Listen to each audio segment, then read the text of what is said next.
Hi guys! Kamusta kayong lahat? May panibago na naman tayong video at for today's video guys, gusto ko lang i-share sa inyo yung isang nag-comment sa atin sa Facebook, nag-message and subscriber natin siya sa YouTube channel. So, currently working po si husband sa Ontario as a machine operator po. Kakadating lang po niya sa Canada last November.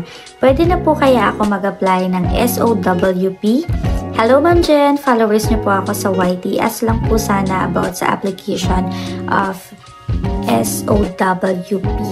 So, hello po Ma'am Divine. Thank you po sa time na mag-comment sa aking YouTube channel at sa pag-follow sa aking page. At yes po Ma'am Divine, pwede na po mag-apply ang inyong asawa ng application po ninyo, but make sure po ay kompleto na po yung mga requirements bago nyo po i-lodge yung application dahil po meron lang po kayong 60 days para matapos po at maipasa po ninyo yung mga dapat ipasa ng mga requirements like yung medical po and yung mga personal na information na kakailanganin po ng IRCC para ma-verify po yung application ninyo at the same time po yung mga forms po na gagamitin ninyo.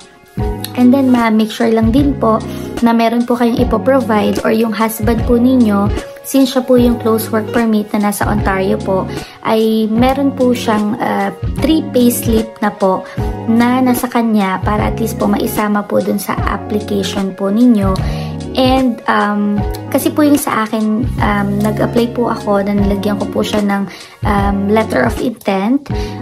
Even though nakasal na po kami guys, nag-letter of intent pa din po ako kasi po mas mabigat po siya na proof na meron pa rin po kayong plan na bumalik sa Pilipinas.